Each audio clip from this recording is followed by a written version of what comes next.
we have with us Mr. Narendra Murty. Sir is professional. Narendra.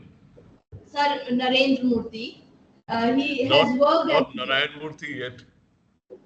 Sorry for that, sir. Fine, that's okay. Sir has worked as a divisional manager in LIC and had multiple disciplinary exposure during his long career. However, the deep driving passion of his life has been the study of various religions and philosophy, both Eastern and Western, to which he has devoted more than 3 decades of his life. He is also an author of multiple books, to name a few: Eating His Money, an Odyssey of the Mind, Journey of the Modern Mindscape, in the collection of 20 deeply thought-provoking essays on psychology, philosophy, history, sociology, the impact of technology. The Religion of Wonder is an attempt to define religion outside the context of the organized religions. An Oak Tree in the Garden, Exploring the World of Zen, is about Zen Buddhism and contains enlightening commentaries on 30 Zen stories. Presently, Sir is devoted to his study and working and writing as a research associate under the Bharat Shakti project of Sri Aurobindo Society, Pondicherry, and writes every month for their journal. So, Sir will be delivering a session with us on the 6 thinking hats approach to critical thinking and problem solving. Sir, we have with us BA students, business analytics students, first semester students, and we are looking forward to hear from you. And this is, as I already mentioned, this is a critical thinking and analysis course.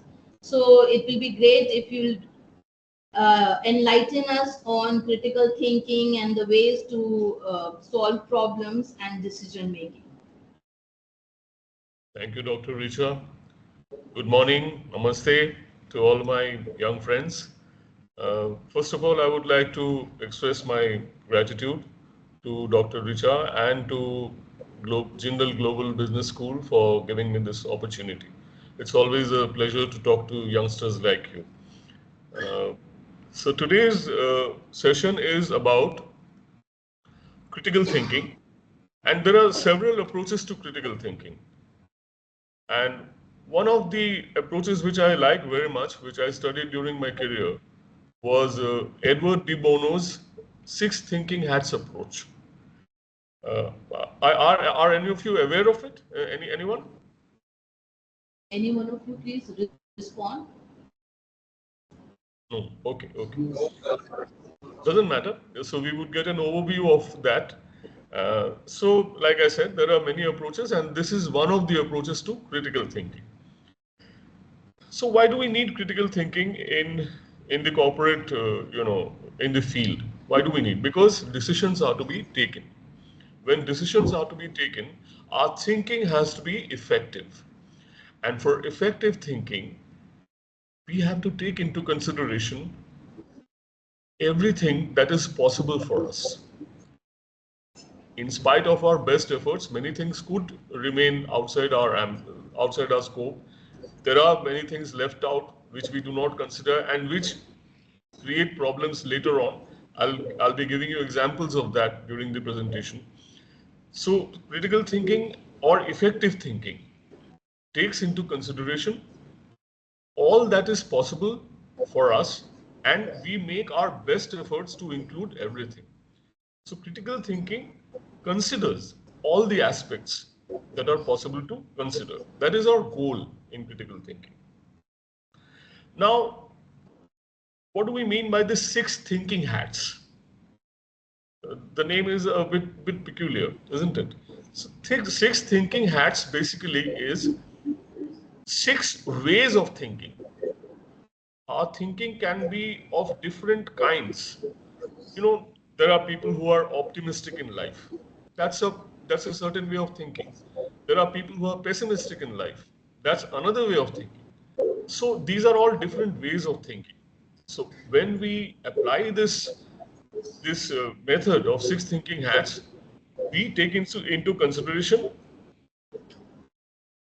almost all that is required for critical thinking, almost. Okay. Now we'll go into it one by one. To summarize, the 6 thinking hats is a combination of diverse thinking styles. We all bring different styles together, different types of thinking together. That is the aim and purpose of the 6 thinking hats. Multiple views are taken into consideration and all that. Okay, so now just to summarize, there are six hats which have different colors. White, the white hat, the red hat, the black hat, the yellow hat, the green hat, and the blue hat. These are the 6 colored hats that we would be studying. And like I said, each hat represents a certain way of thinking. So first, let us come to the white hat. We start with the white hat concept of thinking. Now, how do we go about it? Suppose a decision has to be taken. Say in this class, there are say 18 students in this class. So we make 6 groups, which means three people in one group. And those 3 people, they would represent a certain hat. The white hat people, the three people who are in the white hat team, their job is to present data. That is their approach is the rational, logical approach. Why are we doing something in the first place? Suppose we are thinking about starting a project, setting up a factory or plant or whatever. Say that is our aim. So now, and these people have been given the responsibility of taking forward this project. So the white hat team, they would present the rational, logical view of the subject. They would be presenting the data, and they would gather all the relevant information that is required to make the project feasible, to start the project. They give the logic why we should do this. Suppose we are thinking about starting a steel plant. So now these 3 people, they would come up with the first logic, why should we build a steel plant? And they would give their data, information, all that is required. What is the market demand? What is the global demand? How much is India producing? There's a gap in the demand. And if we set up our plant with this much capacity, that would bridge the demand to some extent and the plant would do good and all that. So they would come up with the basic rational basis for the project. Why we require the project in the first place. So that is the white hat. And so white hat basically is thinking with our heads. It is the rational logical approach. It presents all the, like I said, facts. And even if they have not been able to gather all the facts about this project, the team would say that we tried our best, but these are the information or the data we could not, collect or whatever. So they would put that also information.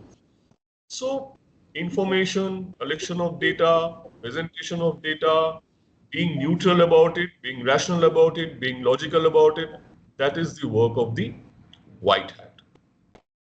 So it is a logically driven process, rationality and rationality, logic and all this, while presenting facts and providing the rationale for the project itself, why we require this. You can say, many people in fact can say, why go any further? This is all we require. We have the data, we have the information, and we decide and we go ahead. It can be argued like that. Why do we need the other hats? So now I'll tell you about the other hats. Why we need them also. In many times in life, when we take decisions, just think about your own personal life. When we take decisions, we usually do it on the basis of the white hat only. We just decide something, yeah, ye mujhe theek lag raha hai and I'll do this. That is how we take decisions. And those decisions, many times they go wrong because we have not taken into consideration all the other factors. Those factors are contributed by the other hats. Okay. So now white hat we have covered. Now let's come to the red hat. Just as white hat represents rationality and logic, the rational approach, the red hat represents emotions. Red hat tells you how you feel about it. So the team who is the team that is representing the red hat, they would express their emotions about that project, how they are feeling about it. So red hat is basically thinking with the heart. It's thinking with the heart. You have an emotional approach towards it. So uh, it is about intuitive reactions. It is about emotional views. It is about expressing emotions and all that. Now, someone may object, sir, we are talking about setting up a plant. Why do we need emotions? What have emotions got to do with all this? Why do we need emotions at all? We are in a corporate setup. We are thinking about setting up a steel plant. Why should we think about the emotions of what the team members are feeling about it, thinking with their heart? Why do we need all? This objection can be raised, and it's a valid objection. Now you see why Edward de Bono. He's the person who developed this six thinking hats approach. He's a doctor. He's a philosopher. He's a writer, a multifaceted personality. So the fact that De Bono has included the emotional thinking into his model, there's some reason for it. Now you see, usually emotions are somewhere related to morals and ethics. There could be moral and ethics involved in the issue. So that comes from the emotional part of it. And I will give you some examples which have happened in this country where this emotional, moral, and ethical aspects were not taken into consideration when the projects were set up, and that gave rise to serious problems. Kalinganagar. There's a place in Odisha called Kalinganagar. There, a steel plant of Tata Steel was set up, taking tribal land. And the tribals were unwilling to give their land. And there was a huge disturbance there. One day they attacked the plant, the tribals, and the security forces had to shoot. And 18 tribals died in that firing. After that, there was a huge controversy and all that. The plant was shut down for many days. But now I gather that the plant is operational again. Take the case of, I don't know how much you people are acquainted with what is happening in the country about this land acquisition and all that. Singur and Nandigram movements in West Bengal. This present chief minister has come to power riding on the wave of this land protests. Because in Singur, the Tatas wanted to set up a car factory, the nano car plant they wanted to set up in Singur. And in Nandigram, they wanted to set up a chemical, some Japanese or Korean company, I don't remember. They wanted to set up a chemical hub there. In both these places, the people were unwilling to part with their lands, and there was a conflict. And again, there also people died in shooting. And of course, Singur and Nandigram, they never saw the light of the day. Nothing came up there. So you see, moral and ethical aspects are involved in decision making, even in a corporate setup. If you don't take that into consideration, if you just ride roughshod over whatever you think is right, that means the white hat. White hat thought that whatever we have decided rationally, this is absolutely feasible and logical, and we should go ahead with setting up the plant. We should do that. But you see, just deciding that we would set up a plant would not make that a reality. It did not happen in Singur Nandigram. Then POSCO, there's one huge, this was supposed to be the biggest steel plant in India. It was by a Korean giant, POSCO in Paradip in Odisha. Again, the same problem. The land problem, tribals' land being taken. And again, there was also disturbance and all. POSCO, some millions or billions of dollars, I don't know, were already invested. And it all went down the drain. the project never came up and all that money was lost. Because someone at the decision-making process, they ignored the moral and ethical issues that were involved. And the red hat people in the group, they bring out these moral and ethical issues because they contribute their emotions to the decision. That no, I don't feel good about it. What will happen to the tribals? Are all the people willing to give their land? What impact is it going to have on the environment? These are the questions. These are emotional. You see, these are emotional reactions. So this is what the red hat team brings to the group and to the decision making process. And there's other instances also. In Niyamgiri, there's another place in Orissa, in Niyamgiri, where bauxite mining was supposed to take place by the Vedanta group.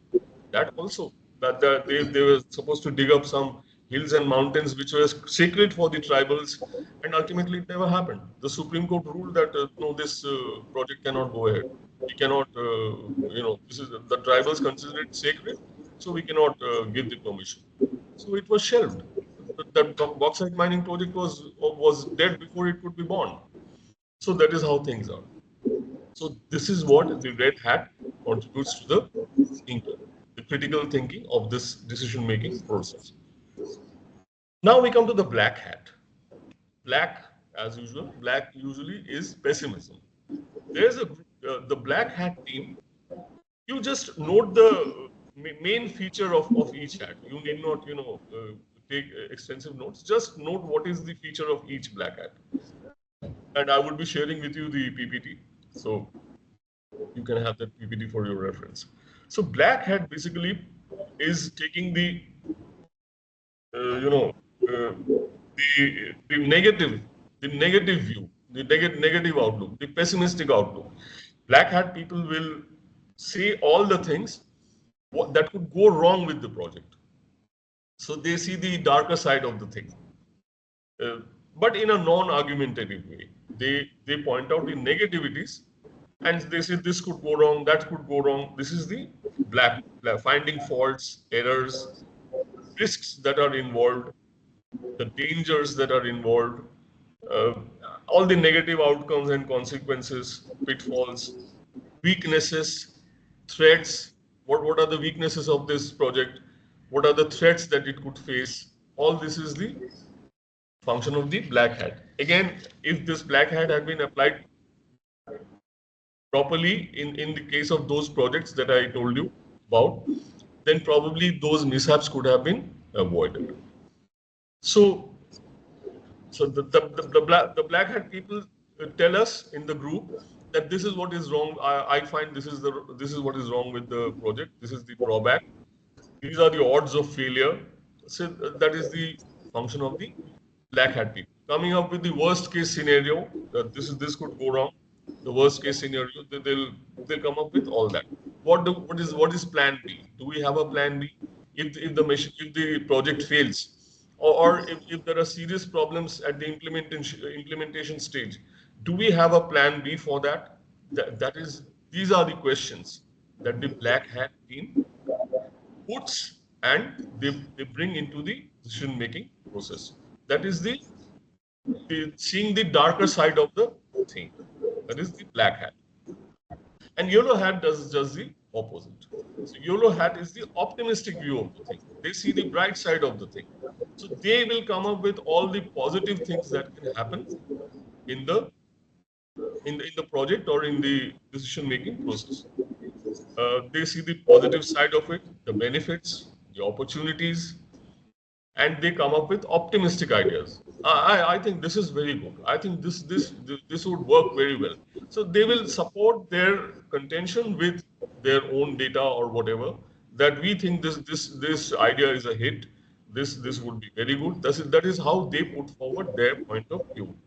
So the yellow hat people, they identify the benefits, the opportunities, the good case scenarios, what good outcomes can come out of it, and they bring in a lot of enthusiasm and motivation in the group with their optimism that yes, we should go forward with this, because we need such people too in the team to feel good about the project.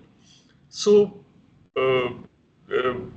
strengths and opportunities, all these things are presented by the yellow hat. They do just the opposite of what the black hat people do.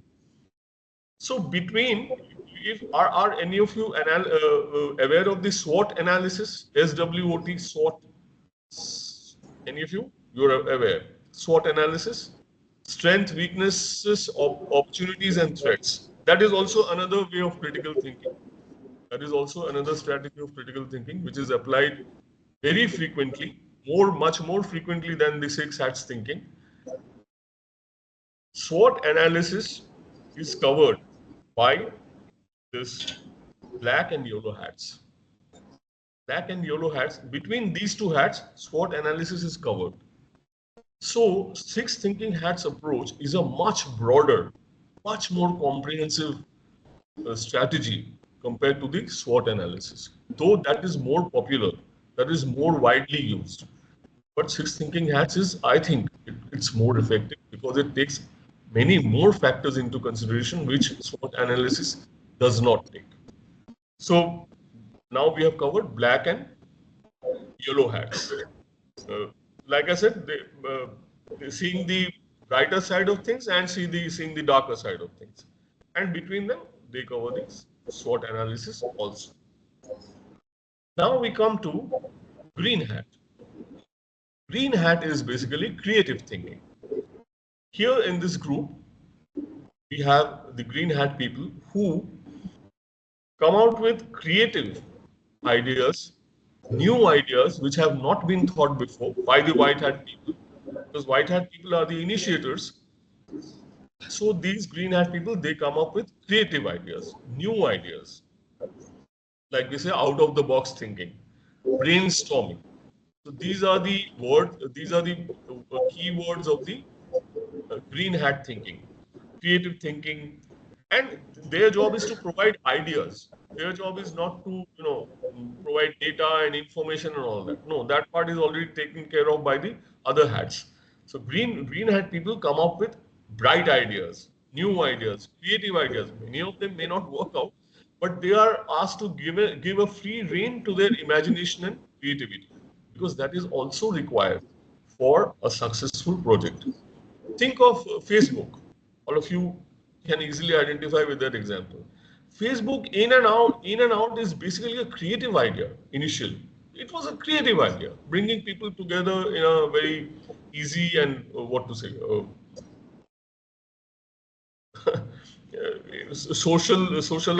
enabling socializing and all that. It was a brand new idea and it was a very creative idea. So creativity is required to make a project success. People should think, this is something new, we should try it out. So that is what creativity brings to a certain project or enterprise or whatever. So it is thinking in new, open, unrestricted way, and giving, even crazy ideas may come up. No harm in listening to crazy ideas. Many crazy ideas have become great business ideas. So there's no harm in that. So full freedom is given to the green hat people to come up with all kinds of, their new ideas and unusual ideas, even not restricted by reality. So they should be given a free rein to their imagination to come up with new creative ideas. So it is expanded and elaborate thinking, and thinking about in a non-habitual way. So that is what creative thinking is. Especially if you are in the creative field, you're a writer or a script writer, or you're a creator in some way. So creative idea forms a very basic part of that creative process. So it is basically bringing creativity into the thinking process. That is the green hat, unique way of looking at things, asking what if this could be done, what if this happens, why not this? That is how the green hat thinking goes. So that is bringing in new perspective, fresh thinking, brainstorming. All these are the key words of the green hat thinking. So now all the 5 hats have put forward their views and whatever they had to say and all that. But now ultimately the decision has to be taken. that, okay, now we have come across these 5 kinds of thinking, and each have provided their own inputs. And there's one group which is actually taking notes and putting all this together. Okay, the black hat people have said this. The yellow hat has countered the argument with this. So blue hat is basically coordinating. It is organizing. It is assimilating all that has been presented by the other hats. So the blue hat people enable the organization to come up with the final results after summarizing all that has been contributed by all the team members of the different hats. So so they are the final, you can say, they help the management to take the final decisions after they bring it all together. What the 5 colored hats, they have contributed to the critical thinking process, and they are the coordinators or whatever, and they try to arrive at the optimal solutions. Now you are studying BBA, and you would learn there's nothing called best solution in any situation. There's nothing called best solution, because we are living in an imperfect world, and best solutions are not possible in a imperfect world. So what we usually arrive at are optimal solutions, best possible in this situation. That is the optimal. We arrive at optimal solutions usually. So that is how it is. This is the main objectives of blue hat thinking is they maximize efficiency. They make all this thinking of the other 5 hats, they make it effective by bringing it all together, by giving a perspective to it, and by trying to arrive at the desired outcomes and how to move forward and how to arrive at the optimal solution. That is the work of the blue hat. Assimilation. Basically, blue hat, it assimilates everything. White hat initiates the process. White hat says this is what we have to do, and all the pros and cons are discussed by the other hats, and blue hat ultimately arrives at the decision. So now, basically, the ideas I have presented. Now let's just see one Power PPT where I would be summarizing the points, recapitulation and summarizing the points.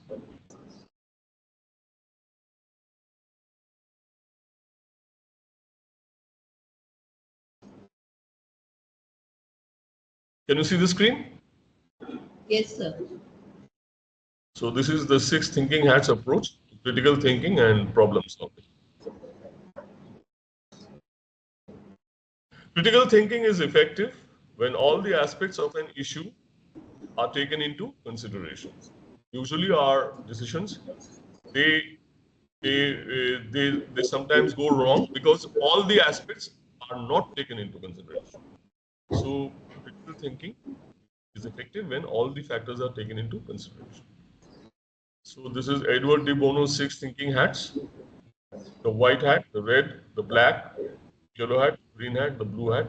Each thinking hat represents a particular type of thinking style. This is the white hat. Being neutral, objective, and unbiased, being logical and rational, thinking with our heads, study and review of all kinds of data, whether good or bad, to check whether any data is missing or incomplete, concentration on actual data, not on opinions and beliefs. They have to present all the information, and providing a rational base for the project or whatever we are trying to decide. So this is the white hat, and next we come to the red hat. Being emotional, intuitive, and instinctive, expressing feelings and emotions related to the suggested solutions, thinking with our hearts, evaluation of each other's feelings and views, and evaluating ethical and contrary emotions. This is extremely important.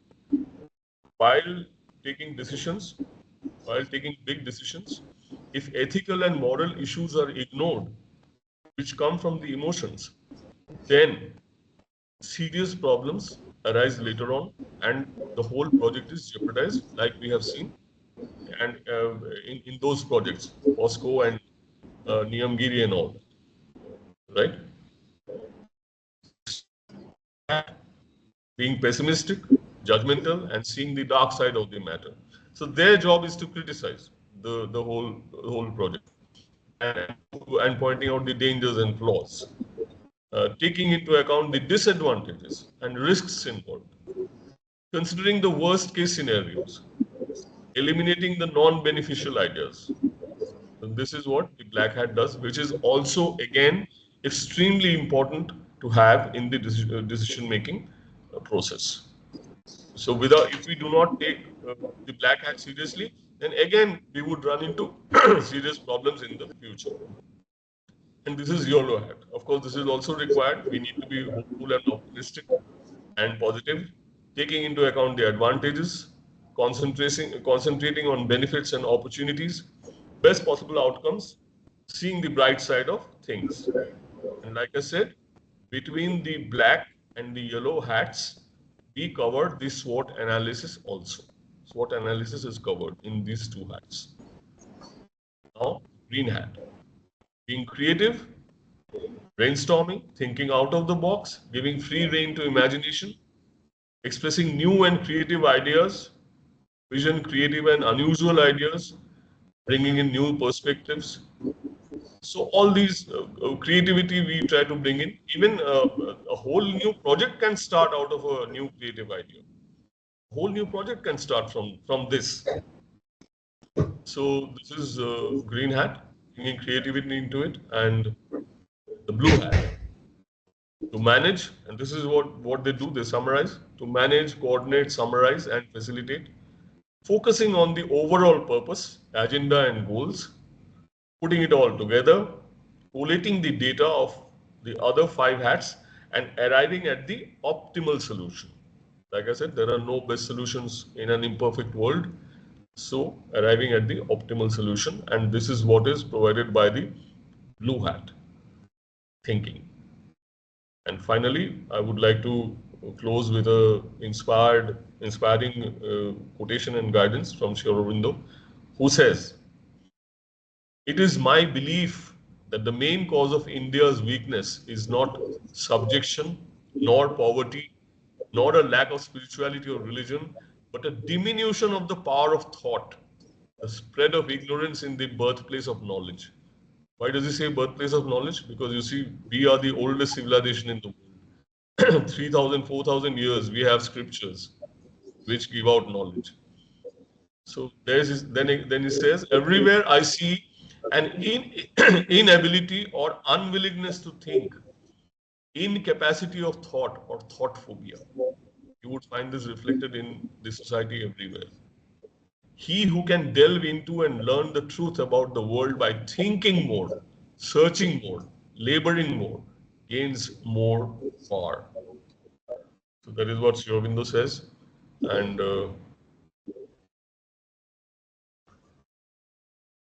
I think this is what I had to say at this stage. And if you have any questions, please go ahead. Thank you very much. Thank you so much, sir. Thank you so much for such insightful session, sir. I'm sure students might be having a couple of questions. So let's take questions. Yes, please. Use this microphone. Yeah, good morning.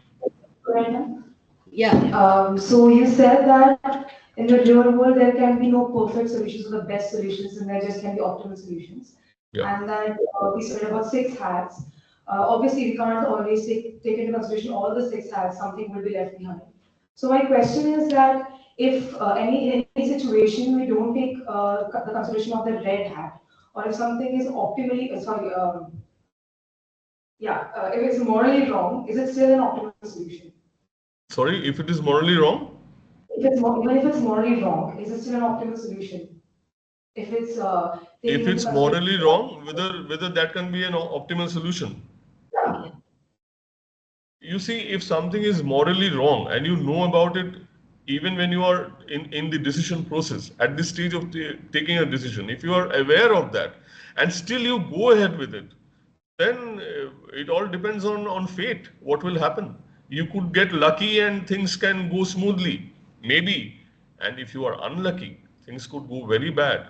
And millions of rupees or billions of rupees can go down the drain. When you know, when you're aware of an issue but you ignore it, then well, भगवान भरोसा है फिर. Then Ram भरोसे बोलते हैं ना, तो then it's Ram भरोसे. Then you are not moving forward with a rational and logical and what to say, uh, in a logic, you are not moving forward in a logical way.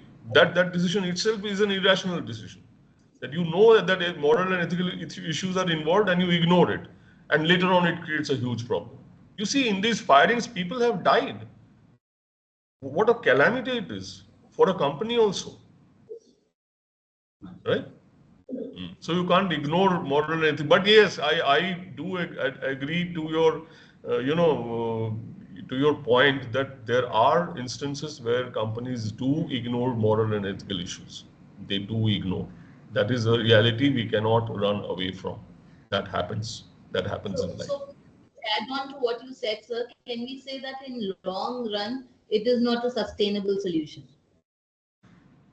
Yes, in the long run, you see, if these human factors are not taken into consideration and there's an impact on the human society, then the backlash is going to come in some way. The backlash would come. You see, you remember this Union Carbide, that gas leak that took place in Bhopal. You remember that incident? There are thousands of people died in that. And recently I saw one movie on OTT, The Railwaymen. I don't know whether you've seen that movie. The Railwaymen, it's about the rescue operations carried out during that Union Carbide leakage. So they were aware that their safety standards are not up to the mark and there were serious flaws in their safety standards. But still they were running that plant. And see the consequences ultimately. Ultimately, it led to the loss for the company. Union Carbide, I don't know, it suffered huge losses and there was a huge controversy all over the world about it. So you cannot, ultimately your karma catches up with you. Bad karma, rather. Yeah. But that's an interesting question. I liked it. Yeah. Next question. Yeah. Feel free. Ask anything. Yeah.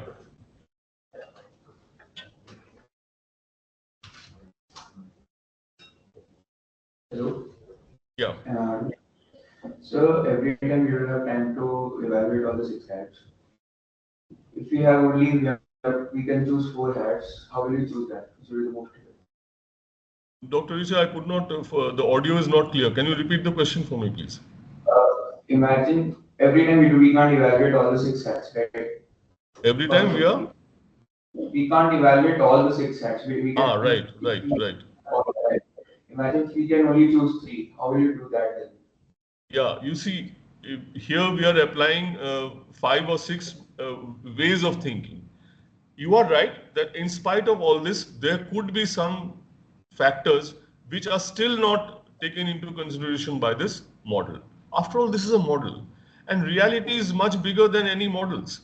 These models are, they are developed by individual human beings, and these models are rational and logical and all that.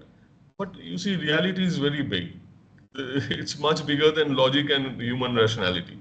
So there are always some factors which can come up which have not been taken into consideration by all these 6 thinking hats. That can always happen. But you can't, like I said, it's the optimal solution. You cannot arrive at the best solution in any way.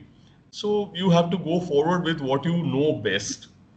Like even in writing some declarations, we write to the best of my knowledge.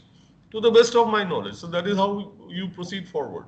To the best of your, there could be factors which can remain outside in spite of so much of critical thinking. Yes, that can happen. I agree with you. Thank you.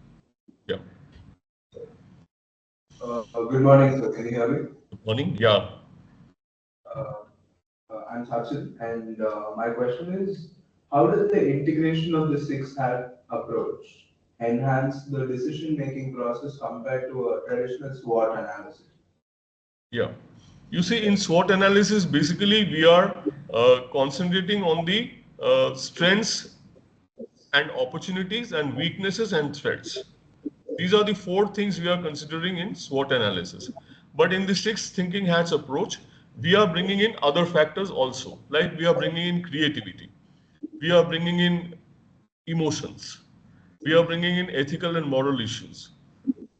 So, and of course, the white hat, it presents all the rational basis, the rationale for the project as such. So this is a broader, you can say, this is a broader approach to critical thinking compared to SWOT analysis. And what was your the starting point of your question? Uh, so how does the integration of the six Integration. Yeah. All this, okay. These five hats, the five styles of thinking, white, red, black, yellow, green. These five hats, whatever they are bringing to the table, that has to be put together, isn't it? If as a manager, I have 5 team members and I give a task to each of them and they perform their task and they put their inputs on my table, I have to bring it all together. Okay, this is what the white hat has done, this is what the red hat has done. So I have to bring that all together and I have to take a decision. Basically, this is a process that aids decision making. It is an aid to decision making. Why do we need critical thinking? To aid decision making, right? To solve problems. So, okay, now I give the example of setting up a project. You can apply the six thinking hats projects for problem solving also. Suppose a problem has come up. So now you apply the six thinking hats to solve the problem. So basically the green hat, the blue hat, it coordinates, it assimilates, it brings everything together to arrive at the decision. Bhai, hum log kar kyun rahe hain? Why are we doing this? To arrive at some decision, right? So that is the job of the blue hat. So blue hat is not a thinking process in itself. It is not a thinking style in itself. Its job is assimilation. Its job is putting it all together to come to a decision. The green hat people do not take the decisions. The red hat people do not contribute to the decision making. Blue hat does. Blue hat puts it all together and presents its report to the management or whatever, to their superiors, and the decision is taken. So blue hat facilitates the decision making process or the problem solving exercise. That is the function of the blue hat. Yeah. Thank you. Yeah, thank you. Hello, sir. Can you hear me? Yeah. So I wanted to ask, how can the six hats be used in a time-sensitive situation? Like, is there an order to use the six hats, or which are How preferred to can be the six used hats, sorry, how can the six hat be used? in a time-sensitive situation? In a Time-sensitive question. Like when time-sensitive say, situation. You mean to say there's a constraint of time. We don't have much time to do this exercise, right? Yes, sir. Yeah, well, if there's a time constraint and you can't do, you see, if you take it like that, you can carry out a six hat thinking exercise in 1 hour. I hope that much time is always there. 1 hour. Of course, if you get more time, then the analysis goes more into the depths and you arrive at better solutions. The more time you have, the better decisions are taken. But if you have less time, then what happens? Then you would be working with less amount of information and data. Less time means you have not been able to gather all the facts and information. And when there are gaps in the data and facts and information, then the decision making is flawed. Then the critical thinking approach is flawed, it is incomplete, which can again give rise to problems in the implementation and in the future. So that is the danger, when you work under constraints like time constraint and all, then that is a problem. There could be financial constraints also. Whatever the six thinking hats approach, whatever they suggest or recommend, they may not be implemented due to resource crunch, due to fund shortage. Then again, you are not applying the optimal solution. You are settling for something less, which can give rise to problem in the future. So these things are there in practical situations. These things are there. We have to live with that. Yeah. Thank you, sir. Yes. Sir, I have another question. Yeah. You said there are no best solutions. There are no best solutions in any perfect world. Correct. So,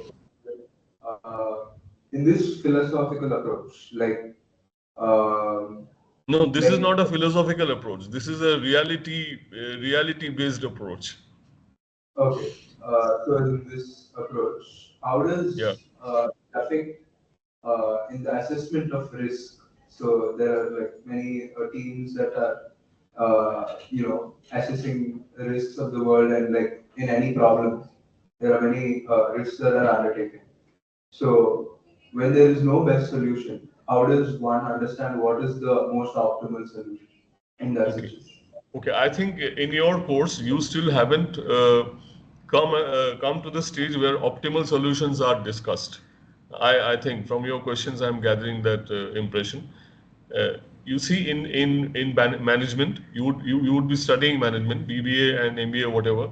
So in management, it is always the optimal solution is aimed at, because best solution, you can say this solution is the best when you are absolutely sure that nothing can go wrong, that I have taken everything into consideration and everything is perfect. Whatever I'm doing, that is perfect. Nothing can go wrong. So that is the best solution. But we as human beings, we are not in that position in life. In life, can you say that this is the best thing I know and this can never go wrong? You can't say that in life. Also, in your personal life also, you do according to the best of your knowledge. You do according to your best. This is the best I can do. That is what you can do. The rest of it is not in your hands. That is why best is not possible. It is optimal, that I know this is the best. मेरे हिसाब से यही सबसे अच्छा है and मैं ये करने वाला हूँ. That is the approach. There are so many other things which are outside the scope of your efforts and all your intelligence and all that. Outside factors are there. You can't do anything about that. So best solution is that, like I said, best. Only God can arrive at best solutions. Human beings with their limitations, they have to aim for optimal solutions. Because you see, there are constraints, like he pointed out, time constraint. There is time constraint, there is resources constraint, there is finance constraints. So many constraints are there. So they restrict, they sort of put brakes on the best solution. Because you don't have unlimited supply of everything to do the best. Your resources are limited. So when you have limited resources, then you have to aim for the optimal solution. Is the point clear? Yes, thank you. Yeah.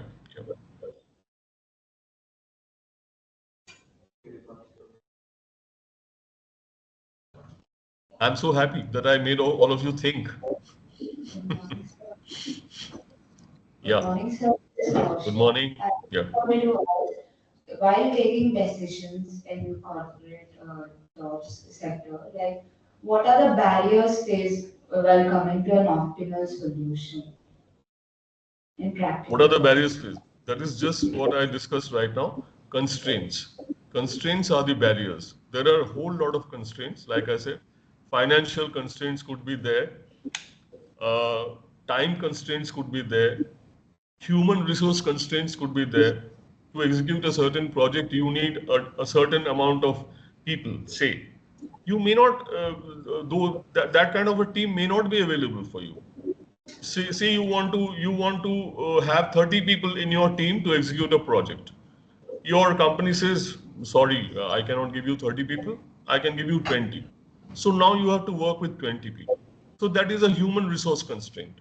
Like that, constraints are there. Constraints are of varied kinds. Human resource, natural resource, the inputs, say the raw material that you are running a plant, the raw material that you require. For that, you are dependent on other people. Suppose you are manufacturing steel. So you require coal, you require iron, you require manganese. All these things you require to manufacture steel. So the supply of coal, manganese, iron, these are dependent on other people. The supply, you are dependent on the supply chains. So these are the constraints. It's not totally in your hands. It's not that you have a coal mine, your own coal mine or your own supply of iron and manganese, and you can do whatever you like. You know, you are dependent on others to supply the inputs for your manufacturing. So these are the resource constraints, what we call. You'll be studying this. I'm quite sure you'll be studying this, this optimal thing, because the constraints, like I said, are of different kinds. Physical resources, human resources, financial resources, time constraints. All these are constraints which present a barrier for the optimal solution to be executed. So those restraints are very much a part of the reality of the world. Yeah, Yes. understood? Apart from constraints, we learned that critical thinkers must be unbiased and we should put our emotions into control. But when we face situations, should we take emotions? And when we know that there are risks to be taken, but Yeah. we should take six hats approach. So will we take risks or will we go through the approach? No, you see,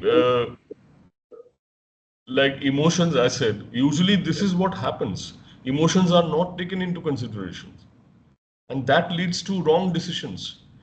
Okay, we may not consider what the emotional thinking brings to the decision making process. We may not consider that, but at least we should be aware of it. If we are not, then I say, like I showed you in those examples, those serious problems, they crop up at the later stage, which jeopardizes the whole project. So that is there. The emotional part is usually ignored. Everywhere you will find this being told to you. Ignore the emotions. Emotions ka hatao. This is a corporate scene. Emotions se kya hoga? But then you see those big problems happened because the ethical moral issues were ignored. So we ignore the emotions at our own peril.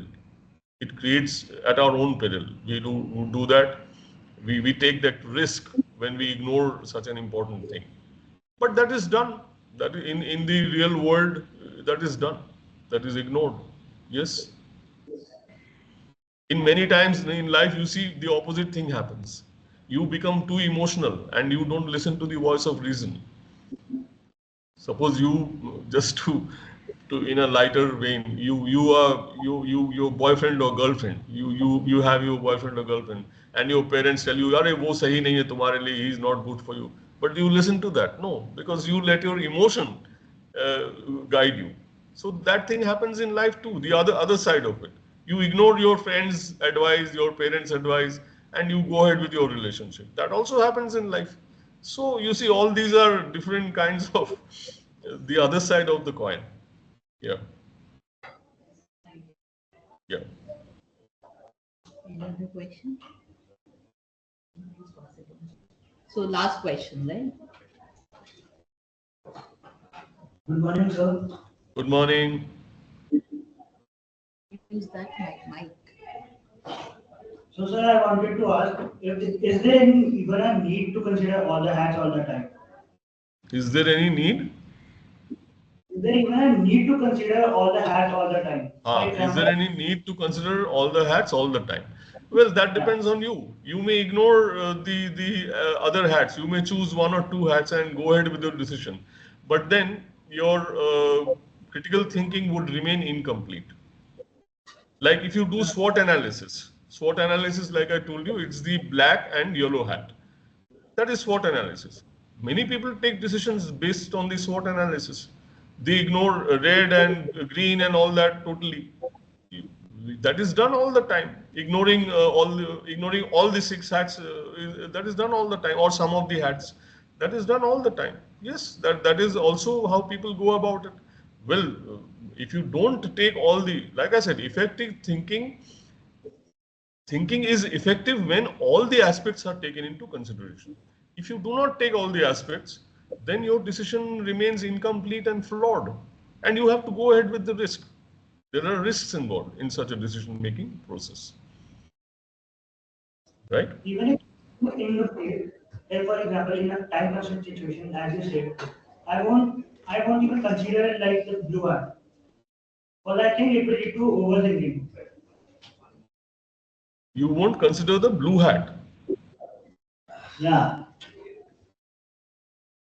Blue hat is the hat that arrives at the decision. If you ignore the blue hat, तब तो decision नहीं हुआ ना. वो तो red hat हुआ, red hat अपना emotions बोला, the black hat said the good things, the yellow hat said the bad things. All that has been, but decision कहाँ हुआ? Decision has to be taken by the blue hat. Even the red hat will take the decision. Like Even the red hat? Yeah. Yeah, there are people who are guided by the red hat. They take decisions based on the red hat only. Just emotions, they feel they take emotional decisions. That is what emotional decision is. The red hat, emotional decision. Not taking into consideration, then you may not land up into critical thinking. Yes. And you are making a decision. Decision making can take place, but you are not taking into consideration all types of thinking. Right. So there may be a flaw. So did you get it? And one more question, is there any significance to the word hats? Is there any Why does significance? it to the word hats? Sorry, word I'm hat. not. The audio is not clear. Can you, Dr. Risha, can you please repeat? Yes, sir. He's saying that is there any significance to the word hat? Word hat? No, it is just a a figurative expression kind of. In English, they usually use the phrase "you put on your thinking hat." That's an expression that is used in the language. That come on, yeah, you're being too emotional about it. Put on your thinking hat. There's an expression like that. So And from that. I think because we also keep, changing our thinking pattern. Maybe, Correct. just as you can change hats and change roles as well. Correct. Thinking roles, maybe. Anyway, Alright, I hope you found this six thinking hats concept fascinating, which I always did. Yeah. One more hand is sir, going up. Yeah, can we take up one more question? Yeah.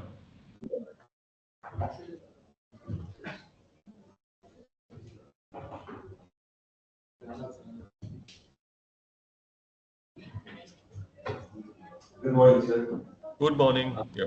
My question is, does the rigid structure of the six thinking hats limit, this method limits creativity, although it includes green hat, which symbolizes creative thinking. But when you see the structure as a whole, it limits the creativity by forcing participants to think in predefined categories. Like, for example, this person has to think about negative effects. This person has to come up with creative ideas, something like that. Does this method actually, prove, good for the, the flexible approach that people have towards modern problems? Dr. Richa, his audio is not clear. Can you please repeat the question for me? Sir, he is saying that with these six hats, it is sort of boundaries which are created in thinking process. Isn't it, Pranav? So that is a kind of constraint in the modern thinking and problem solving as per him. So what is your take on this, sir? Yeah. Well, you have a point. Yes, the boundary is created, but for each thinking hat, a boundary is created. Because that is the mandate of that hat. When I tell the red hat people that you bring in your emotions and your feelings, I'm creating a boundary for them. Agreed. But just as he is within his bound, but why am I creating that boundary? So that within that parameters, he brings out the entire spectrum of his emotions. When I'm telling the black hat people to bring out whatever negativities they can, they bring out all the negativities. So the boundaries may be there for each hat, but for the blue hat person, there is no boundary. The blue hat person is not bound by anything. he takes all that into account and he may bring in something of his own, which is not represented by the hats. So even if there are individual boundaries for each hat, for the blue hat, there are no boundaries. The blue hat can go beyond these 5 hats thinking and he can bring in something of his own, which these 5 people have not presented. So that is why the blue hat is there. The blue hat is not asked to think in a particular manner. He is asked to put it all together and arrive at a decision, and that decision making can bring in something of his own. So there the boundaries are transcended. But that's a very good question. Very good question. I'm very happy. Good.